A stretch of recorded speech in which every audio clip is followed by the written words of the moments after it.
Viewing the Archeology of My Ruins by Layne Redmond. And it's really profound, and it's, to me, speaks to the multi-dimensional aspects of her work. I think it's time for another sip, don't you? Join me?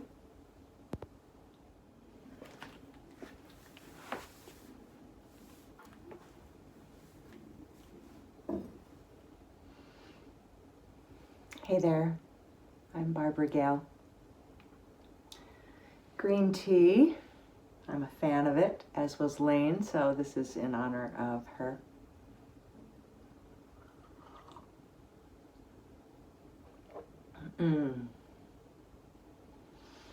How are you? I hope you're doing well. So, I thought a lot about what to do to acknowledge and honor the anniversary of Layne's passing. You know, this year she would have turned 70 years old, and this is it marks the 9th year since she's passed away. And this is what came to me. It's a handout that she gave back in the early 90s, I don't know exactly when, maybe 1994, because it was a long, long time ago. And it's really profound, and it's, to me, speaks to the multi-dimensional aspects of her work. That it wasn't just about drumming and the drum. I mean, yeah, obviously, she was a drummer, and she turned us on to the frame drum, and for me in particular, my first frame drum, the tambourine. Well, that's not even true, but that's another story. Anyway, but the tambourine, yes, was first with her. And yet there were so many other aspects to her work. It was really deep and really profound. And I think that as many of us continue to get to know Layne through the stories that we each share, I thought that reading this piece would be appropriate. Trigger warning, it does have a stereotype in it, and I thought about leaving it out, and yet I wanted to be true to the words of the artist as she wrote it. And then I thought, 1994 is a really different time than 2022 when I'm filming this. So it didn't feel right to me to speak the stereotype. And I decided to omit the stereotype. And yet at the end of this video, I'll post a screenshot. It's just a single page. It's not long. And I'll post it so that you can read it for yourself. But just wanted to give you the trigger warning. It's called Viewing the Archeology of My Ruins. And she must have written it during the time that she was documenting so many of the ancient artifacts and stone carvings in temple walls, going to museum after museum. And, she was a photographer, so she was taking photographs, and then she would come back and do so much research so that she could piece together the story that we now understand as When the Drummers Were Women, a spiritual history of rhythm. So here you go. Viewing the Archeology of My Ruins by Layne Redmond. Thanks for being here, by the way. Wandering through the musty old museum, even the light seemed stale. I began to feel that I was becoming allergic to dusty, badly labeled, dimly lit exhibition cases, imprisoning some exquisite figure of an ancient, treasured goddess. The air began to press in against me, and I felt as if I too had been imprisoned for millennia in some dark and gloomy, dusty room, with the occasional visitor peering in at me. Or even whole tour loads of young and extremely interested tourists with their video cameras trained on me and their flash bulbs briefly illuminating my exile. No longer was I held with awe and reverence, carried high in processions of ecstatically dancing and drumming women who brought me flowers and incense. No longer did they address their prayers to me, whispering their sacred and secret wishes for themselves and their loved ones. No longer was I buried with them on their return into the earth to guide them into the mysteries of death. It was those grave robbers passing themselves off as genteel scholars that disrupted my guardianship of the dead. They bear the responsibility of my current conditions. And now, here I am, arriving in the present as a fragment of myself. Defaced is my usual condition. Such violence hurled at my physical countenance, my hands broken off, my breasts chopped at, legs gone. I stumble through the archeology of my ruins, picking up the pieces of myself, looking for my mind, looking for myself.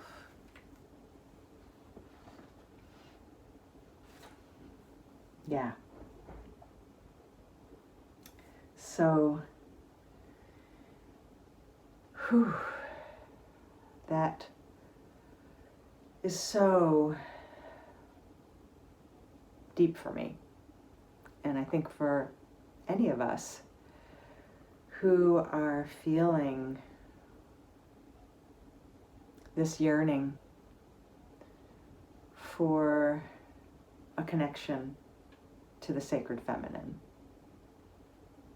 and to hear Layne's words as she herself wrote them,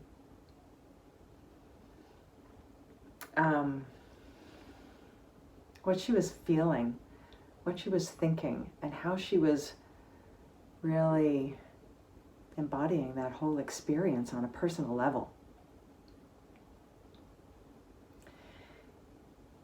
And I have been thinking all this week about reading this or not, or doing something else. And then it occurred to me that she died during Scorpio season. So it's the season that's, all about death and rebirth, resurrection. It's ruled by Pluto, the god of the underworld. And if you think about the glyph of Scorpio, if you don't know, it's like the letter M, 2 arches, and then it ends with this tail that goes up and out. And so, I'm Scorpio rising, so I think about this a lot. So, it like comes up out of the earth and comes up for air and then goes back down. It's almost like a roller coaster. Yeah, it goes up and down and up and down.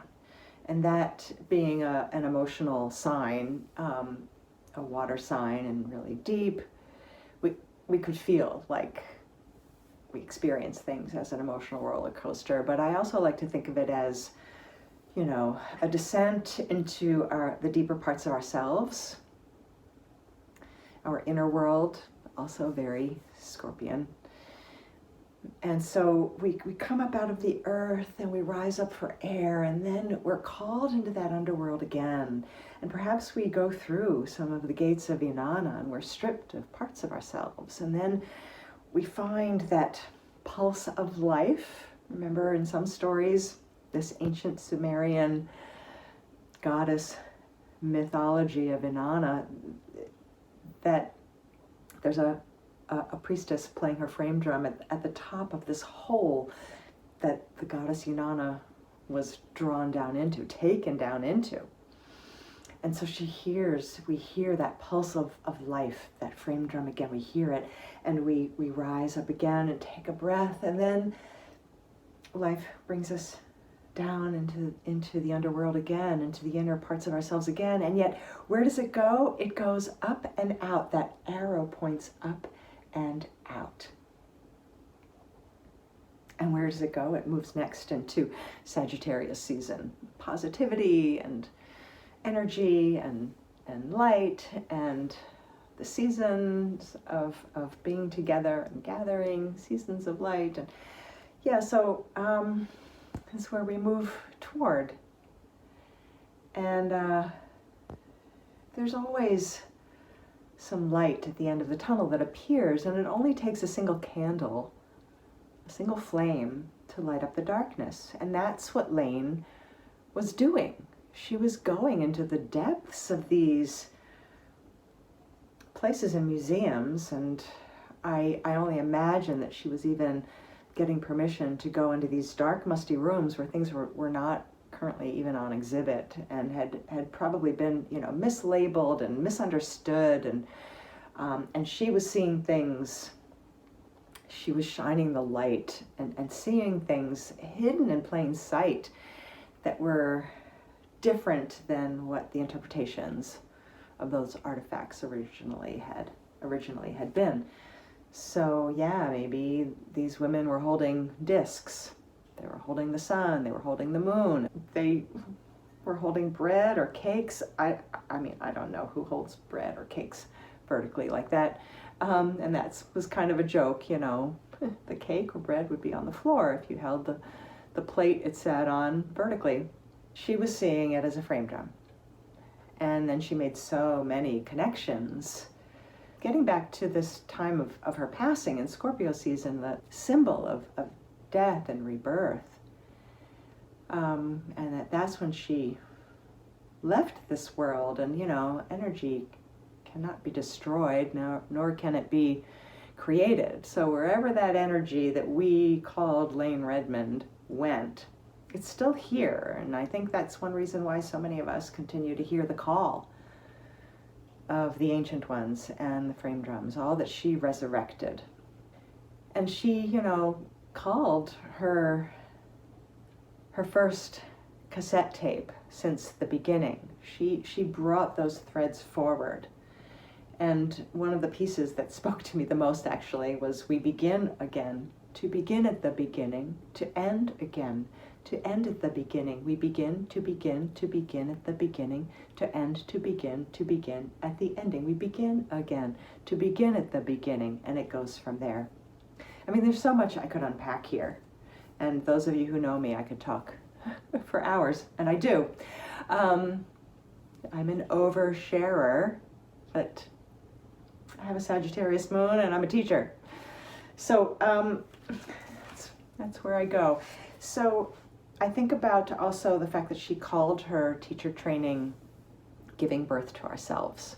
And I never asked her why she called it that, but having been through it and continued on that path throughout,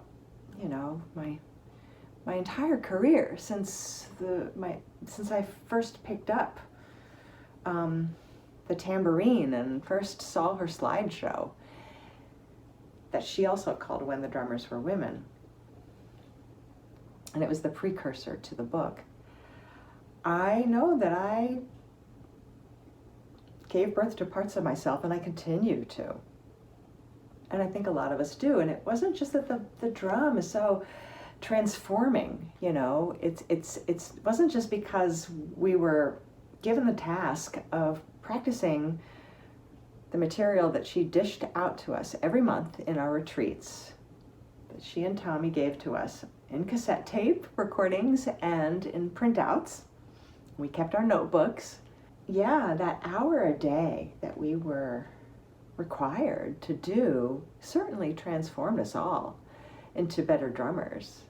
Me for sure. I mean, where I went from the beginning of that 6-month training to the end was I was a completely different drummer. But Layne understood, as the multi-dimensional being that she was tapping into and understood the deeper aspects of rhythm. The reason why we're so called to it, it's our mother tongue. And we gestate to the pulse of our mother's blood, and we're born into this world with the cycles of the sun, moon, and stars. And everything in this universe, as Randy Crafton, shout out to another teacher, said that everything in this universe can be explained through rhythm. And I know that the power of the pulse completely, profoundly changed my life. And a friend of mine recently accused me of being a Layne Redmond worshiper, and I am not that. I don't think any human being should be worshipped. She was truly a human being. And putting a teacher on a pedestal can be really dangerous for both parties and everyone involved. But to acknowledge and honor and thank and be grateful for our teachers, I think, is appropriate. And that's why I come here today. Thinking about how she was really in tune with how rhythm and drumming for extended periods of time synchronizes the mind-body complex and the right and left hemispheres of the brain. And she was even exploring, what the brainwave states were when we were drumming and when she was drumming. So, yeah, like I said, there's just so much to unpack here, and I think that it, in other words, it speaks to the subconscious and the deeper parts of ourselves, and that's another aspect of Scorpio season. And I'm doing this right at the time of the Scorpio new moon, partial solar eclipse. And so that is, relates to the South Node, which has to do with the ancestors and the past. And, it brings up so much. And I thought about and I wrote about even more than I could say today. But the other thing that I would like to point out is that she also was cremated on October 31st, a time of the year when so many cultures honor the dead, and when it's said that the veils between worlds are thin. And, whatever that means to you. So in other words, from our three-dimensional, earthbound, me and you, us world, and the spirit world. And fire is the ultimate transformer. Layne used the words transformation, transmutation, transform. She used that often, those words often, and was into it. And when we think about fire, it transforms everything it touches. It's the ultimate transformer. Fire returns everything to its base element, and that's the power of fire and transformation. And she was a Leo, which is ruled by the sun, so she was certainly really a huge fireball with a lot of energy. And and she brought that light into the darkness and revealed so much of the unseen, things that are, like I said, hidden in plain sight. The shadows, the darkness is it's not something to be feared. It just is. And without the darkness, we wouldn't have the light. I mean, it's where seeds are planted in the depths of the earth. It's where dreams are formed and from where they're born. And she planted a lot of seeds in a lot of us and encouraged us to follow our dreams. And I think a lot of the ceremonies and rituals that she looked into were about death and rebirth, the greatest mystery of all in this life. And in fact, when Jeff and I were recently in New Hampshire, we visited a place called America's Stonehenge. I had no idea that this place had existed. And I could hear Layne's voice the entire time I was there. And that was freaky because that doesn't happen to me.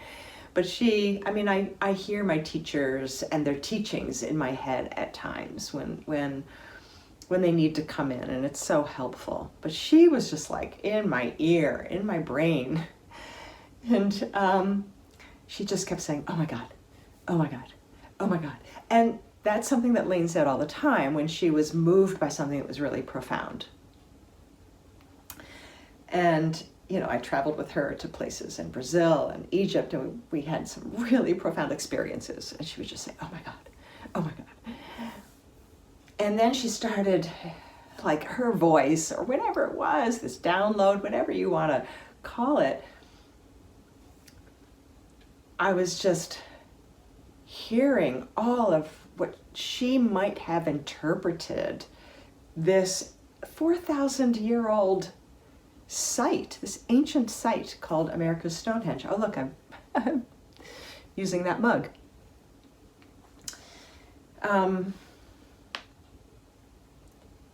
I was just seeing the potential for ceremonies and processions and rebirthing happening there, rebirthing ceremonies happening there.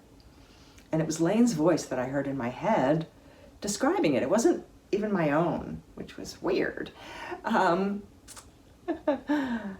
So anyway, and I think part of the reason was because when we were in Egypt with Layne back in February of 2001, we were experiencing a lot of different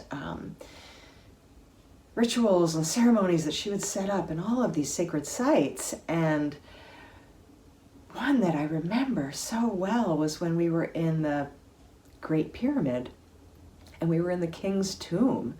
And we could get into the king's tomb and experience a death and rebirth and then come out again, while everyone in this dark, dark room, very dimly lit, ancient tomb, everyone was making sacred sound. There were bells and tuning forks, and I don't remember that we actually used drums during that one. We did in plenty of the ceremonies, believe me, but in that one I just don't remember. And I don't have any video footage of that one. I have a lot of video footage, but not that. And I just remember so vividly my experience of that and the rebirth that I felt from that brief experience. It was profound. Another word she used a lot, profound. So what I think Layne's work did most profoundly, aside from bringing us all into better versions of ourselves as drummers, but also awakening within us a deep remembrance, that when we see these ancient images, they speak to us. I mean, how many women have shared that with me? That there was something so familiar, something like coming home, and tears were shed about this feeling of homecoming. I know that for me, in my first weekend of When the Drummers Were Women, in March of '93, we saw the slides on a Saturday night, her slideshow on a Saturday night, and then the next morning, on Sunday morning, when I picked up my tambourine again, and I'd been learning on the tambourine all weekend, suddenly I had a different relationship to it. It was as if I became one of those women in the images. It was like I internalized it. And that what Layne was working on was like this inner, having us get in touch with a deeper part of ourselves to then emerge. And what is remembrance other than a remembering?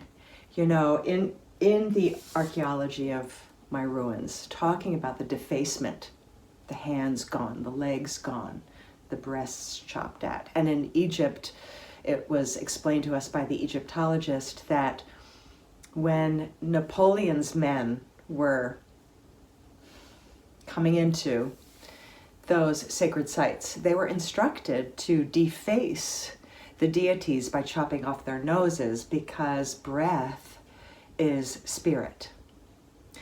So how depressed Layne must have been by seeing all of these ancient artifacts that were so sacred hundreds and thousands of years ago in this current condition of defacement and dismemberment. And yet here we are remembering, reattaching, and by our coming together, unified in the beat, empowered by rhythm. And you know, drumming is empowering anyway. We see it in the drum circles we facilitate, right? So it's really also about just the empowerment of recognizing what she unearthed was not that just women were frame drummers, but their roles as spiritual leaders in their communities, in these cults. And I know that we tend to glorify a lot of those cultures, that it was all love and light. And I've read some articles that are, I think in our contemporary culture, we would judge as being, some of those practices as being really extreme, horrifying, perhaps too. And we don't know what the rhythms were that these priestesses were playing. We don't know what the melodies of their songs were. We may have the incantations, the chants, the poetry. We just don't know the melodies, the music. We don't know the dance steps, but we know that they were making offerings of drumming, singing, and dancing, and of flowers and of incense. And so that's what Layne would speak to. And that's what I know for me, I was just absolutely drawn. As a drummer, singer, dancer, I was like, oh, here is a lineage that I can actually relate to. And it helps me to better understand my actual genetic ancestral lineage as well in Eastern Europe and parts of northern parts of what we now call the United Kingdom. So it's really so deep. And I think that that's a lot of what is speaking to women, has been speaking to women about Layne's work, and what continues to as well. Once we hear the call of the drum and we connect with the ancient ones, who I call the daughters of an ancient pulse, and that we become daughters of that ancient pulse as well. So I'm just really grateful for this body of work that continues to speak to me, continues to inform me. And I wore this shirt, The Birth of Venus, for a reason, because also at this time of the Scorpio new moon and solar partial eclipse, Venus is conjunct the sun. And she's actually combust. She's behind the sun. So we can't see her at all. She's literally, the sun is between the Earth and Venus. She's on the other side. So we don't see her in the morning sky or the night sky. And she goes, every time she goes in front of or behind the sun, she is revealed either then in time as the evening star or the morning star, because she's close to the sun. Right now she's being purified by the burning rays, that fire of the sun. And Layne's Pulse of the Earth and Sun, walking and breathing meditation, was all about purification and releasing what no longer serves us in body, mind, heart, spirit. And through that release, through that purification, then we can welcome in and breathe in the new. That's another, death and rebirth process. So as Venus is unseen right now and having her conference with the sun and being purified, and she will be revealed again at some point in the night sky, in the evening sky, at least in the northern hemisphere. I don't know if that's actually different in the southern hemisphere, to tell you the truth. Oh, and here's another piece. And I actually wrote in my journal as I was writing something else. I wrote, don't forget to say, but then I went back to what I was saying and I couldn't remember. Here it is. So Venus also, over the course of 8 years, if you trace her path like a spirograph, any of you remember spirographs? I was into it.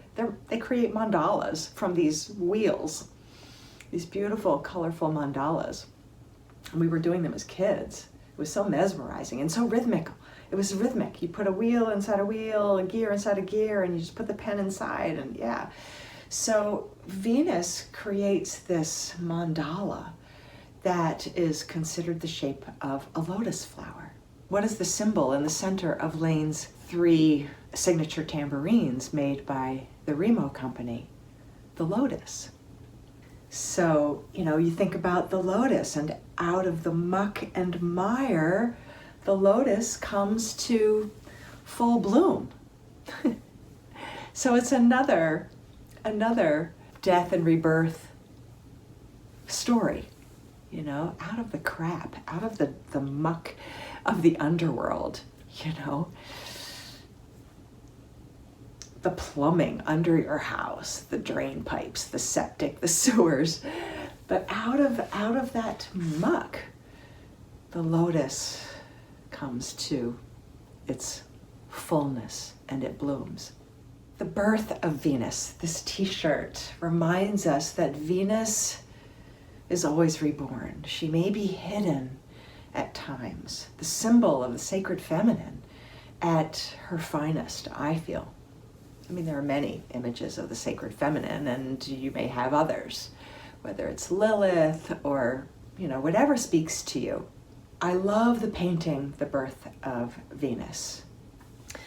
So this Venus star of the divine feminine, will be reborn, and she always is, even when she disappears. So at a time in our profoundly changing world, we're all going through major ups and downs. Remember that then there will be a time when there's more light at the end of the tunnel than darkness behind it, and it goes up and out. The arrow, the tail of Scorpio goes up and out in that glyph. The sacred feminine is rising, and there may be times when we feel these days that women's voices and the voice of the feminine in general is being suppressed, it's hidden. It really kind of depends on what lens you're looking through and where you're at, what circles you're thriving in. And I like to think that actually the divine feminine, the sacred feminine, is all around, and I actively look for it because I need that myself. I want that, I desire it, and I want to cultivate it more in myself and in the women who I teach and I come into contact with. I'm human, I'm not perfect, and being Scorpio rising, the darkness is like always there for me, and it's just part of who I am, and it waxes and wanes. So Anyway, I just really feel like Layne unearthed this huge body of work for all of us to remember, and to remember that the drum is a sacred tool for our own inner healing and transformation. And when we come together as a group and we share rhythm, then we are, I don't know, I feel like Layne is smiling, and I feel like the ancient ones are smiling because they, they probably studied on their own by themselves. I know Layne Layne described Glenn as somebody, Glenn Velez, her teacher and partner for so many years, and who she performed with as well, that he, this was his full-time job, and he would practice things for 8 hours a day. And I'm sure Layne had those times too, but she also did so much else because she was a researcher and a photographer and a performing artist and a filmmaker, and was writing music and recording music. So, she brought us together in groups, and it was the group rhythm that spoke to me the most. And yeah, I loved practicing alone, and an hour a day was challenging for me at the time. I had a new and growing business, and we were teaching classes all the time, Jeff and I. We were running our own studio, and I was doing outreach teaching in studios all over Maine, and going into schools as artists and residencies, and this was what I was doing full time. And I thought, how am I ever going to find an hour a day? But I would open up my notebook and leave it on the washing machine, and during the TV commercials, because this was the 90s, you couldn't fast forward through the TV commercials. I mean, who watches live TV anymore anyway? But then that's what there was. We had like 3 channels. So commercial during the movie, I would run into the room where the washing machine was, and I would practice, and then he would call me when it was time to come back. If we were driving somewhere, he would drive, and I would sit with my notebooks on my lap, and I would practice while we were driving somewhere. I somehow carved out an hour a day. I don't know how I did it then. I don't know that I could do it now. But it was required, and that's what I did, and it made a difference in my life. But what spoke to me the most was group rhythm. And that was where the magic was. In the circles, in the processions, in the polyrhythms, and in the polymeters. For those of you who don't know, Layne taught us stepping in 1 meter, in 1 count of the music, while playing our hands, drumming in another. And then I went on to study Take Tina with Reinhard Flatischler, which was even deeper than that. So I loved all that stuff. So that might be all. My tea's probably gone cold. My green tea, Layne's favorite beverage, although she loved her, what was it called? Cachaça in Brazil. But this even has some matcha powder in it. She turned me on to that. So anyway, here's to you, Layne. If I think of something else, I'll post it in the comments or share it in the Facebook group or whatever. But thank you for being here. Thank you for listening. And as promised, here's your copy of Layne's Viewing the Archeology of My Ruins.